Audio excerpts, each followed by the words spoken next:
Friends, Mahanadi நாளைக்கான prediction பார்த்தலாம். விக்காக்காக மட்டும், விஜய் காவேரிக்காக மட்டும் சீரியல் பார்க்குறவங்க அண்ட் விக்கா சீன்ஸ்க்காக ரொம்ப ஆவலாக எதிர்பார்த்து காத்துட்ருக்கோம். நம்ம வீடியோக்கு ஒரு லைக் பண்ணிக்கோங்க.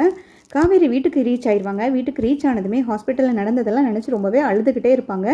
பயங்கரமாக தேம்பி அழுவாங்க. அந்த சிஸ்டர் சொன்னதை நினச்சி ரொம்பவே கஷ்டப்பட்டுட்டு இருப்பாங்க. என்ன இவர் ஒய்ஃபுங்கிற மாதிரிலாம் சொல்லி வச்சுருக்காரு போல இருக்குது. ஹாஸ்பிட்டலில் வந்துட்டு இவரை வெண்ணிலாவோட ஹஸ்பண்டாக தான் ரெஜிஸ்டர் பண்ணியிருக்காரு. எதுக்காக இப்படிலாம் பண்ணுறாரு? ஒரு வேளை ட்ரீட்மெண்ட்காக பண்ணாரா, இல்லை வேறு ஏதாவது காரணம் இருக்குமோ தெரியலையே. வெண்ணிலாவும் வந்துட்டு அங்கே இருக்கவங்கெல்லாம் வெண்ணிலா விஜய் வந்துட்டு ஹஸ்பண்ட் அண்ட் ஒய்ஃப்னு சொல்லி பேசும்போது எனக்கு எப்படி கஷ்டமாக இருந்துச்சு. இதெல்லாம் பார்த்துட்டு என்னால் ஒன்றுமே பண்ண முடியல. அதுலேருந்து மூவ் ஆன் பண்ணவே முடியல. என்னதான் வெண்ணிலா பாவம்னு நம்ம யோசித்தாலும் ஒரு பொண்ணாக வந்துட்டு யோசிக்கும் போது எனக்கு எவ்வளோ கஷ்டமாக இருக்குது. தான் புருஷனை வந்துட்டு இன்னொருத்தி புருஷன்னு 4 பேர் சொல்லும்போது அது கேட்குற வழியே வேறு. இதெல்லாம் நான் எப்படி தான் தாண்டி வரப்போகிறேன்னு தெரில. இதுக்கு என்ன முடிவுன்னு தெரியாமல் போயிட்டுருக்கு. இவரும் என் கூட பேச மாட்டேங்கிறாரு. என்ன விஷயங்கிறதையும் கரெக்டாக எக்ஸ்பிளைன் பண்ண மாட்டேங்கிறாரு. ஒருவேளை இந்த கான்ட்ராக்டை வந்துட்டு இன்னும் அவர் வச்சுக்கிட்டு தான் இருப்பாரா? கான்ட்ராக்ட் விஷயத்தினால தான் வந்துட்டு இதெல்லாம் வந்துட்டு என்கிட்ட பேசுறதுக்கு தயங்குறாரா? நான் ஒவ்வொரு டைமும் கான்ட்ராக்டை பற்றி பேசும்போதெல்லாம் அவர் தடுமாறி பேசும்போதும் சரி, அதை தள்ளி கொடுத்து அதை பற்றி இக்னோர் பண்ணி பேசும்போதும் சரி, எனக்கு அப்போல்லாம் புரியல. பட் இப்போ தான் புரியுது. இன்னும் கான்ட்ராக்டை வந்து அவர் ஒரு விஷயமாக தான் வச்சிட்ருக்காருங்கிறது நல்லாவே தெரியுது. இதுலேருந்து நான் எப்படி வெளிவரதுன்னு தெரியல. விஜய் இல்லாத ஒரு லைஃப் என்னால் நினச்சி கூட பார்க்க முடியல. விஜய் மேலே ஒவ்வொரு செகண்டும் அவ்வளோ நம்பிக்கையாக இருக்கேன். பட் ஒவ்வொரு டைமும் இப்படி என்னோடய நம்பிக்கை வீணாக்கிற மாதிரி ஒன்று நடக்கிறத நினச்சா ரொம்பவே வருத்தமாக இருக்குது. இதெல்லாம் நான் எப்படி ஃபேஸ் பண்ண போகிறேன்னு தெரியல அப்படின்ற மாதிரி நினச்சிட்டு இருக்கும்போது கரெக்டாக கங்கா உள்ளே வருவாங்க. கங்கா உள்ளே வந்ததுமே கங்காவை பார்த்ததுமே காவேரி ஓடி போய் கட்டி பிடிச்சி அழுகுவாங்க. ஏண்டி என்னடி ஆச்சு? ஏண்டி இப்போ அழுகிற? நல்லா தானே வெளியில் போயிட்டு வந்து ஆஃபீஸ்க்கு போயிட்டு வந்தல, ஆஃபீஸில் ஏதாவது பிரச்சனையா அப்படின்ற மாதிரி கேட்க, இல்லைக்கா ஆஃபீஸ் ப்ராப்ளம்லாம் சால்வ் பண்ணியாச்சு. அங்கே எம்ப்ளாயிஸ் வந்துட்டு ப்ரொடக்ஷன் பண்ணாமல் ஸ்டாப் பண்ணிட்டு இருந்தாங்க. அது இன்டர்னலாக இருக்கிறவங்க தான் அவங்களுக்கு தர வேண்டிய இன்சென்டிவ்ஸ் எல்லாம் ஸ்டாப் பண்ணி வச்சுருக்காங்க.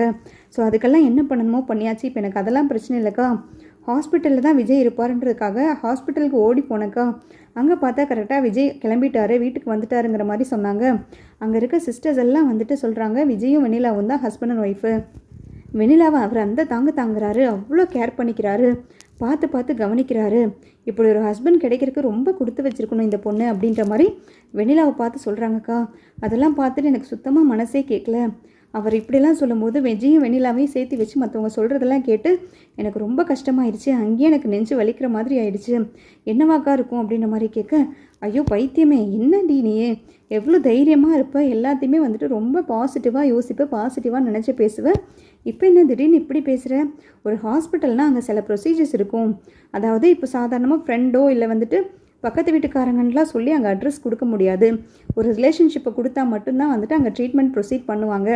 அந்த ஒரு காரணத்துக்காக இவர் ஹஸ்பண்ட் அந்த மாதிரி சொல்லியிருந்திருக்கலாம். அல்லது அந்த சிஸ்டர்ஸ் வந்து தப்பாக கூட புரிஞ்சிருந்துருக்கலாம். ஒருவேளை ஹஸ்பண்ட் அண்ட் ஒய்ஃபாக இருப்பாங்களோ அப்படின்னு அவங்க நினச்சிருந்துருக்கலாம். ஏன்னா வந்துட்டு இங்கேயே பார்த்தோம்ல, விஜய் வெண்ணிலாவை எப்படி பார்த்து கவனிச்சாருன்னு, அந்த மாதிரி அங்கேயும் கவனிச்சிருந்துருப்பாரு. அதை பார்க்குறவங்க 4 பேர் வந்து தப்பாக நினச்சிருப்பாங்க. இதில் குழம்புறதுக்கு என்னடி இருக்குது? அதெல்லாம் ஒரு ஹாஸ்பிட்டல் ப்ரொசீஜராக தான் இருக்கும். மற்றவங்க தப்பான பார்வையில் பார்த்துருக்காங்கன்னா அதுக்கு நீ ஏன் இவ்வளோ கவலைப்படுற? விஜய் பற்றி தான் உனக்கு தெரியும்ல, விஜய் உன் மேலே உயிரே வச்சுருக்காரு, நீயே சொல்கிற. திடீர்னு ஏன் காவேரி இப்படி தடுமாறி பேசுகிற? நீ இப்படி பயப்படுறத பார்த்தா எனக்கு பயமாக இருக்குடி. ஏதாவது திரும்பி பிரச்சனை வந்துடுமோன்னு. நீ போல்டாக பேசும்போது தான் நானும் போல்டாக இருந்தேன் அப்படின்ற மாதிரி சொல்ல, அக்காக்கா இல்லைக்கா, நான் அப்படியெல்லாம் இல்லை, நான் பயப்படலாம் இல்லை, நீங்கள் பயப்படாத. நீ போய் அம்மாட்ட எதுவும் தப்பாலாம் சொல்லிடாத. எனக்கு பயம்லாம் கிடையாது. என் வாழ்க்கையை பற்றி எனக்கு எந்த விதமான தயக்கமும் பயமும் கிடையாது. எனக்கு அவர் மேலே 100க்கு 100% வந்துட்டு நம்பிக்கை இருக்குது.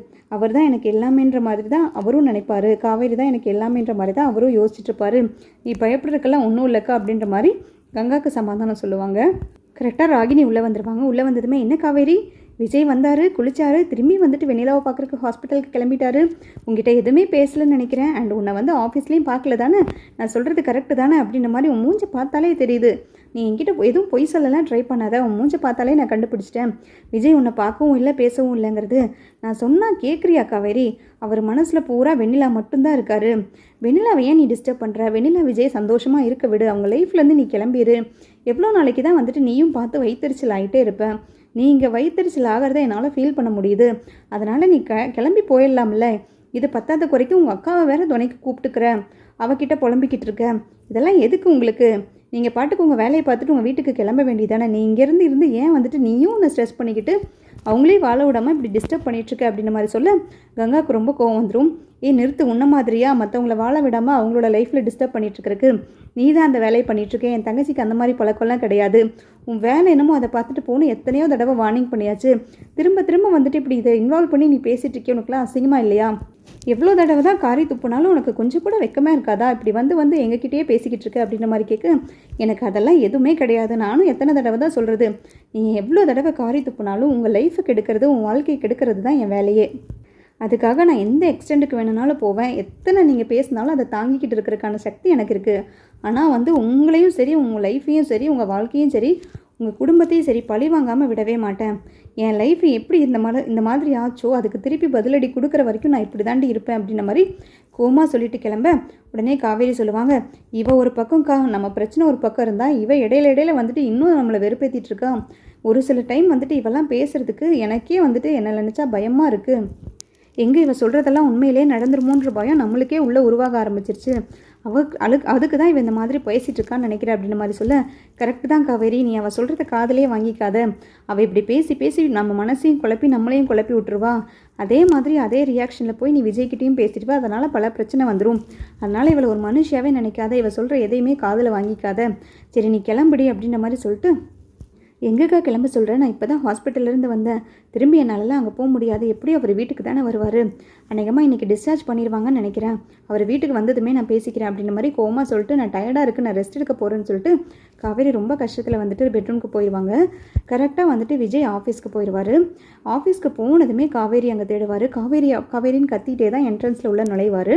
அங்கே பார்த்தீங்கன்னா அங்கே இருக்க பிஎஸ் எல்லாம் சொல்லுவாங்க. அங்கே இருக்க என்ட்ரன்ஸில் இருக்க ரிசப்ஷனிஸ்ட் சொல்லுவாங்க, காவேரி மேடம் கிளம்பிட்டாங்க, ஆல்ரெடி ஏற்கனவே இருந்த பிரச்சனையெல்லாம் வந்துட்டு சால்வ் பண்ணிட்டு எம்ப்ளாயிஸ் கிட்டெல்லாம் வந்துட்டு சுமூகமாக பேசி அவங்கள திருப்பி ப்ரொடக்ஷன் ஸ்டார்ட் பண்ண வச்சுட்டு ஹாஸ்பிட்டல் கிளம்புறேன்னு சொல்லிட்டு போனாங்க அப்படின்ற மாதிரி சொல்ல, விஜய் தலையில் அடிப்பார்.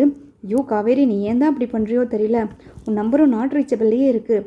நான் இங்கே வந்தால் நீ அங்கே போயிடுறேன், நான் அங்கே போனால் இங்கே வந்துடுறேன். நமக்குள்ளே ஏன் இப்படி போயிட்டுருக்குன்னு எனக்கு சுத்தமாக அண்டர்ஸ்டாண்ட் பண்ணிக்கவே முடியல. பத்தாத குறைக்கு வெண்ணிலா வந்துட்டு அங்கே என்னால் பார்க்கவும் முடியல.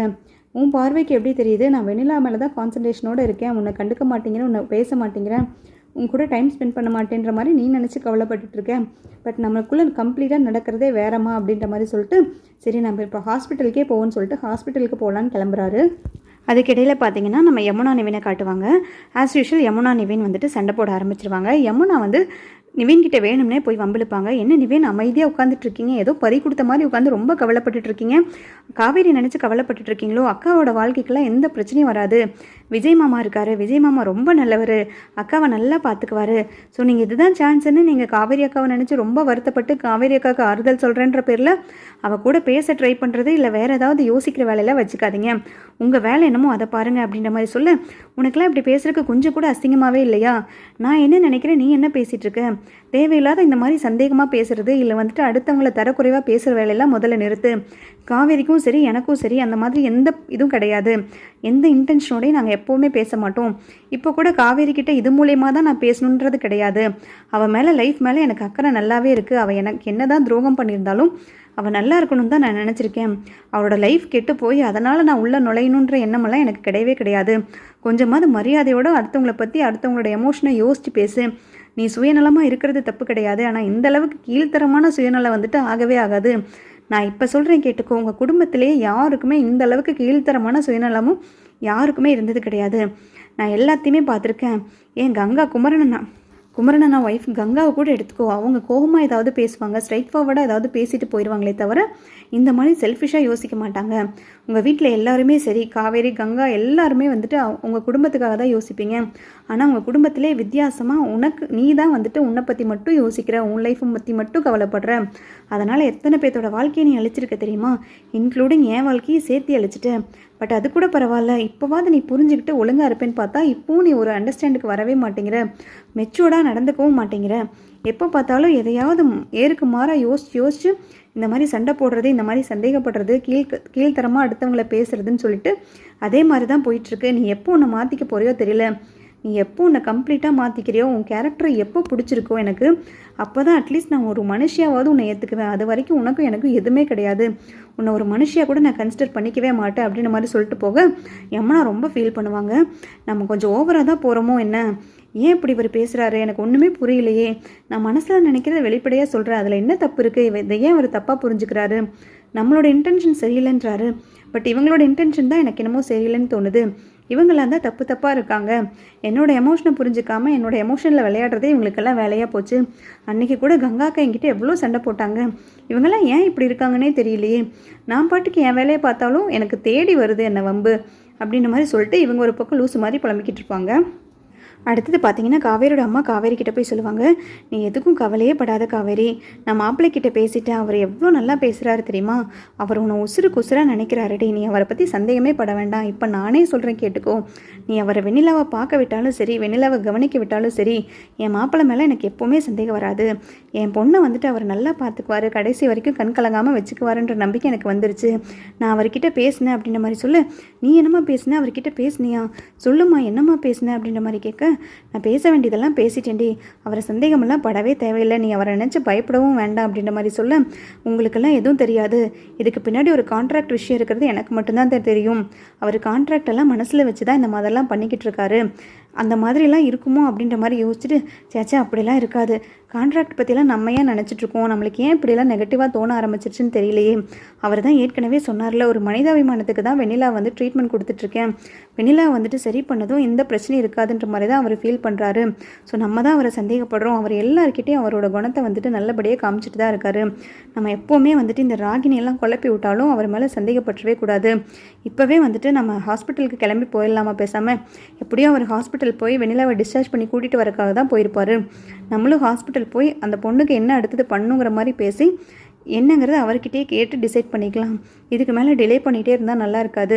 நம்மளும் இப்படி டிலே பண்ண வந்துட்டு எங்களுக்குள்ளே ஒரு பெரிய கேப் இருக்க மாதிரியே ஃபீல் ஆகுது, எங்களுக்குள்ளே எந்த விதமான கேப்பும் வந்துடக்கூடாது, யாருனாலையும் எந்த பிரச்சனையும் வந்துடக்கூடாது, நான் இப்போவே கிளம்புறேன் அப்படின்ற மாதிரி அவசரமாக ஹாஸ்பிட்டலுக்கு இவங்களும் கிளம்புவாங்க. அந்த டைமில் பார்த்தீங்கன்னா விஜயும் ஹாஸ்பிட்டலுக்கு தான் ரீச் ஆகிறதுக்காக வந்துட்டுருப்பாரு. அங்கே வெண்ணிலாவோட கண்டிஷன்ஸ் எல்லாமே நார்மலாக இருந்துச்சுன்னா, குட்டாக இருந்துச்சுன்னா, இவங்க 2 பேர்த்துக்கும் பேசுகிறதுக்கான ஸ்பேஸ் கிடைக்கும், விஜய் எல்லாத்தையுமே எக்ஸ்பிளைன் பண்ணிடுவார் காவேரி. பட் அங்கே ஹாஸ்பிட்டல் போகும்போது வெண்ணிலாவோட கண்டிஷன் தான் எப்படி இருக்கும்னு தெரியல, அங்கே ஏதாவது உல்ட்டாவாக நடந்துச்சுன்னா திரும்பி வந்துட்டு ஃபஸ்ட்லேருந்து ஸ்டார்ட் ஆகிடும்.